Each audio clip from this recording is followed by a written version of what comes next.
Okay, this is Oral Ofori of the African Dream, and today we're going to be speaking with Ernest Sagoe in Ghana. Ernest is a soccer fanatic and he's an up-and-coming young musician, and we're going to get a little bit into his life. How are you doing today, Ernest? I'm doing great. How about you? We're doing fine out here. Let's talk a little bit about your musical talents. When did you realize that you have such talents? Well, if I remember since childhood, I remember when I was a child, I used to play in a group. We were friends around. We used to play in a group, in a band, in a marketplace. 20, 10 people. So I mean, since childhood when I discovered my talent. Oh, but as I grew up, it's just faded out due to parents' interest in you pursuing other field. But it's been quite great, sticking with my talent. Yeah. Interesting. So you've had this talent in music since you were growing up as a young child. Now, I hear you recently wrote a song to celebrate the World Cup, and that song was recently played on the Voice of America radio in Washington, D.C. by Sun Young on his program, Yeah. The Sun of Sport. Tell us a little about that song. Well, Championship is our song recorded for football fans. Those who love and games, especially the fans, the players, and the referee. The passion. The tenacity that goes into the game. So Championship is basically about football. That is it. Yeah. Now, why did you choose to use the medium of sports, specifically soccer, to display your music? Um, Globally, football is one of the biggest stage, and biggest festival organized in history.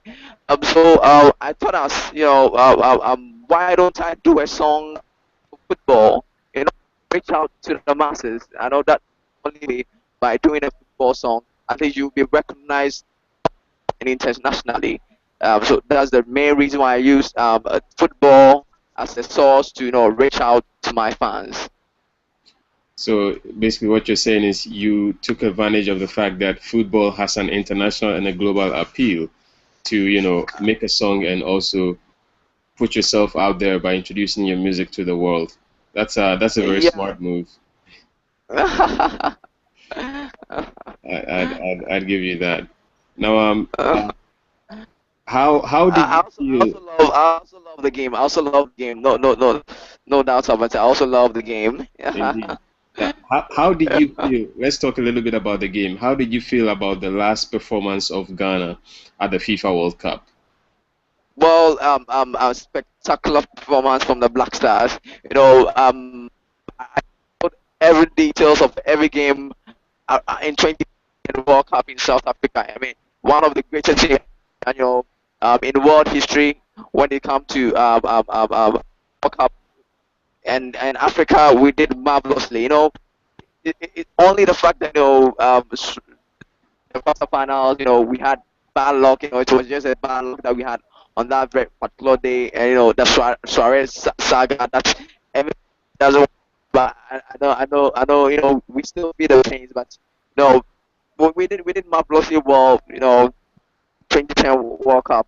And I believe that next World Cup too, we will prove to the world that we have what it takes. I mean, to be there or to be ranked as one of the best when it comes to football.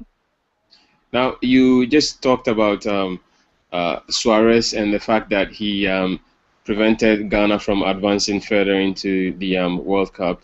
And Yeah. as an African, will you say the continent has a better opportunity at winning the prestigious soccer trophy in the next World Cup? Yes, yes, yes, yes, yes. Because previously, when you compare the performances, I mean, of the teams that have represented the continent, with the likes of Senegal, the likes of Ghana, the likes of Nigeria, Cameroon, we've taken on the big national teams when it comes to big national teams like Argentina, teams like France, teams like USA. I mean, we've reckons teams, and it's only a matter of time. Then I know that we will get our hands on a trophy. Even what Pele doing 2010, he prophesied. No, he actually gave a prophecy. He gave a prophecy that Ghana or any country, I mean, not any country, any national team from the African continent will very soon win the trophy. Mark Hughes also said so. Some of the coaches who have respect for the for most African national teams have made this declaration, which I believe that very soon it's only a matter of time. And trust me, we will get our hands on the cup, and it's coming back to Africa. I I see that Africans are very passionate about soccer and let's say football, Yes, but it's rather unfortunate that the continent has not, won the world trophy on that note. But let's move a little bit to your music career. I know you are still looking for your big break as a musician. What are some of the difficulties you face, and what sort of help are you looking for, knowing that this is a platform that would expose you to the international listeners? Just well, tell us. uh, okay. If I'll go straight to the point, some of the main difficulties I've been facing as a musician will be lack of management, lack of record label, lack of discrimination among your fellow what do you call artists. It's very difficult. So currently, what help out from anyone, someone who is just willing. Trust me, I'm a very great talented guy. I always say to myself since childhood, I know who I want to be, and I never have I allow anything to come away because I believe when you have passion and what you want in life, and you go straight to it and you work very hard towards it, definitely you get it someday. I love the phrase of whether hard work, dedication. When you work hard towards your passion or your goal, definitely you get it someday. And currently, what I'm about to help me is if someone out there can reach out to this voice. I mean, to offer a help to get a level, or maybe manage me for the rest of my life. I'm ever to work. I mean, I'm ever ready to work with such person. Yeah, thank you. You're welcome, Ernest Sagoe. Folks, you just heard the voice of Ernest Sagoe from Ghana. He is an upcoming musician and a passionate soccer lover. And as you heard him say, he's looking for a record label and an opportunity to be offered the chance to take his big break. And now we'll keep an eye on him for you and bring you news on what he's working on as his career advances. It's been nice talking to you, Ernest Sagoe, and we wish you all the Thank best. you. Thank you. It's been a pleasure speaking with you, Mr. Ofori. Thank you.